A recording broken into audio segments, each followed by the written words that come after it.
Hello class, जय मां Saraswati student. Student आज हम अपनी chapter number 10 simple interest and compound interest के आगे जो हमारे पास है डिप्रिसिएशन पढ़ेंगे। ओके, सो इससे पहले आपको इंटरेस्ट पढ़ा दिया है, सो आई होप आपको वो समझ में आ गया होगा। उसमें फॉर्मूले हैं वो आपने नोट कर लिए होंगे। ओके, सो डिप्रिशिएशन क्या होता है? तो देखो, डिप्रिशिएशन हमारा होता है the decrease in value of things, item, population etcetera. जब क्या होता है किसी चीज़ में, किसी चीज़ की वैल्यू में, मीन्स जैसे कुछ पॉपुलेशन में हो गया या आइटम्स में हो गया, क्या होता है डिक्रीज होता है, is called its depreciation. Okay, depreciation पर unit time is called the rate of depreciation. पर यूनिट टाइम में क्या होता है, उसे क्या कहते हैं, रेट ऑफ डिप्रिशिएशन कहते हैं। Okay, let the percent value of things be p and depreciation at the rate of r% per annum। तो देखो, r% को क्या कर रहे हैं हम, उसकी जो होती है क्या, present value of thing is p, जो p होती है प्रिंसिपल, उसकी प्रेजेंट वैल्यू होती है, and the depreciation at the rate of r% per एनुअम। ठीक है, तो देखो नंबर ए होता है हमारा उसके लिए कि देखो value of article after N year, after N year के लिए। अब देखो हम क्या कर रहे हैं, इंक्रीज डिक्रीज, हम डिक्रीज पढ़ रहे हैं, तो उसमें भी कुछ टाइम तो होगा, तो after N year, after some time, मतलब जो भी है आफ्टर एन टाइम। तो इसके लिए क्या लेते हैं हम, देखो उसके लिए क्या लेते हैं, रेट पे लेते हैं, क्योंकि हम इंटरेस्ट पढ़ रहे हैं, तो इसमें क्या होता है मनी होती है, तो इंटरेस्ट है हमारा तो उसमें मनी होगी। सो देखो value of article after N year, तो after N year, n year के लिए मतलब आफ्टर, मतलब इतने एन ईयर्स बाद, मतलब एन क्या है इसमें, आफ्टर 2 ईयर, आफ्टर 3 ईयर। तो जो 2 and 3 ऐसे कुछ ईयर होते हैं वो क्या होता है हमारे एन को डिनोट करते हैं। ओके, उसे एन डिनोट करता है। ओके, तो principal into 1 minus r upon 100 is to the power n. तो ये हमारा क्या होता है आफ्टर के लिए, आफ्टर एन ईयर के लिए। एंड एन ईयर एगो के लिए value of article an year ago, एगो मतलब पहले, तो उसके लिए क्या कर देंगे, principal upon 1 minus r upon 100 to the power n. तो ये हो जाएगा। ठीक है, देखो नेक्स्ट हमारे पास when the rate of depreciation is r% during first year and r2 during the next year, then जब r1 पहले लग रही है, r2 फिर लग रही है, तो उसके लिए क्या करेंगे, देखो value of after 2 year, 2 year के लिए क्या कर लेंगे, प्रिंसिपल, तो प्रिंसिपल हो गया r1 और r2 ले लेंगे, सेम है। और उसमें अब देखो हमें ईयर पहले ही बता दिए कि 2 ईयर्स है, तो उसके लिए क्या कर लेंगे 1 and 2, हमारे पास 2 रेट लगा दिए, तो हमारे 2 ईयर भी ऐसे ही कर लेंगे। ओके, ठीक है।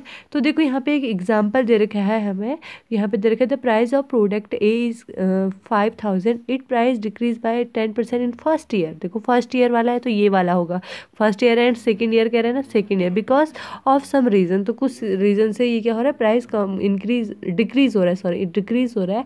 In the end of the second year the rate price of product A will be, तो फिर जो क्या होगा सेकेंड ईयर होगा उसके लास्ट में हमारा प्रोडक्ट का क्या, ए का जो प्रोडक्ट ए है उसका रेट क्या हो जाएगा, तो उसके लिए सीधे इस फॉर्मूले में रखेंगे, रेट 1 रख लेंगे, रेट 2 प्रिंसिपल हमें दे रखा है, तो ये इससे हमारा क्या आ गया, तो देखो, तो in the end of the second year the price of product A will be 4275। तो ये कैलकुलेशन करके हमारा इतना आ गया। ठीक है, तो नेक्स्ट है हमारे पास growth. What is growth, growth of certain things like the height of tree, population, the weight and height of a child. तो देखो क्या होता है ग्रोथ, क्या होता है ग्रोथ, मतलब हम कहते हैं ना कि उसकी ग्रोथ बढ़ रही है, उसकी तो जो होता है ग्रोथ होती है, मीन्स जो हमारी क्या होती है, मतलब कि जो मेन में हमारे पास आइटम है, मेन में जो भी थिंग्स है हमारे पास, वो क्या हो रही है, बढ़ रही है, मीन्स देखो इंक्रीज होती है, ग्रोथ मतलब इंक्रीज होना। Okay, depression means depression means decrease होना, ग्रोथ मीन्स इंक्रीज होना। ओके, जैसे ट्री की ग्रोथ बढ़ना, चाइल्ड की ग्रोथ बढ़ना, तो ये देखो growth of certain things like the height of tree, population, the weight and height of child etcetera increase over the period time. तो कुछ समय बाद जब क्या होता है वो बढ़ने लग जाता है, इंक्रीज होता है।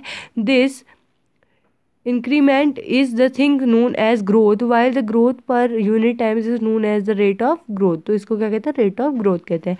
Late the percentage population be P. Okay, one rate growth of r% per एनुअम। तो देखो पर एनुअम के लिए है, तो देखो population after N year, after N year तो क्या करेंगे, देखो हमारा इसमें एक लॉजिक होता है, देखो क्या होता है, डिप्रिसिएशन के लिए हमारा क्या होता है, माइनस होता है, ग्रोथ यानी इंक्रीज, इसमें डिक्रीज हो रहा है, इसमें इंक्रीज हो रहा है, तो इसमें प्लस, इसमें माइनस होता है, तो सेम एज होता है। एन ईयर एगो के लिए ये, एनी आफ्टर एन ईयर के लिए ये वाला, ठीक है। व्हेन द क्या है, when rate of growth is R1 during first year and R2 during next year, तो जैसे ऊपर था सेम, तो पॉपुलेशन आफ्टर 2 ईयर के लिए क्या हो जाएगा, ऐसे पॉपुलेशन है, कुछ भी चीज़ है, पॉपुलेशन भी ले सकते हैं हम, ट्री भी ले सकते हैं, कुछ भी चीज़ है, तो वो इस तरह से डिनोट की जाएंगी। तो ये फॉर्मूले आप नोट कर लेंगे, ठीक है। तो यहाँ पे कुछ एग्जांपल्स दे रखे हैं, इनको करना, ये प्रैक्टिस एक्सरसाइज है, यहाँ पे आंसर की भी दे रखी है, ओके। सो अब चलते हैं नेक्स्ट पे, ओके। यहाँ देखो इसके हिंट्स एंड सॉल्यूशन है, तो सिंपली आप इसे फॉर्मूले में पुट करके कर सकते हैं, ओके। तो देखो नेक्स्ट है हमारे पास work and time, chapter number 11 work and time. तो देखो जब हम कोई भी वर्क करते हैं उसमें टाइम लगेगा ही, है ना, कुछ भी कर रहे हैं एनीथिंग, तो उसमें क्या है, टाइम लगेगा। तो ये दोनों एक दूसरे से जुड़े होते हैं। If you task given the person and he has to do effort completing this that task, that effort, मतलब कोई भी काम करने में क्या लगता है हमें, वर्क करने में हमें क्या लगता है, टाइम लगता है। तो ठीक है, तो देखो हमें यहाँ पे कुछ इंपॉर्टेंट फॉर्मूले दे रखे हैं, ओके। तो इनको देख लेंगे क्या है। देखो सबसे फर्स्ट है, if A can do price of the work and days, piece of a work in n days, then the work is completed by a is 1 day। देखो कि यहाँ पे क्या होगा, क्या कह रहा है, जब कोई A can do piece of a work and days, तो ए क्या करता है, कुछ काम कर लेता है, एक काम का एन हिस्सा करता है एन डेज में, तो कुछ दिनों में, एन डेज में कुछ भी आ सकता है, 2 3 4 5 कुछ भी डेज आ सकते हैं, okay. Then the work is completed by A is 1 day, तो ए 1 डे में कितना काम करेगा उसके लिए क्या कर लेंगे, 1/n कर लेंगे। सो सेम एज हमें यहाँ पे क्या दे रखे हैं, फॉर्मूले दे रखे हैं, इनको आप नोट कर लेंगे और इन्हें ध्यान से पढ़ेंगे। देखो बहुत सिंपल है हमारे पास से। सो इसके बाद हमारे पास क्या है, यहाँ पे जो क्वेश्चंस दे रखे हैं हम इनको करेंगे। तो ठीक है, इसके क्वेश्चंस के बारे में हम कल डिस्कशन करेंगे। अभी हम इसके जो पहले फर्स्ट में आप क्या करेंगे, फॉर्मूले लिख लेंगे, ओके। Thank you guys.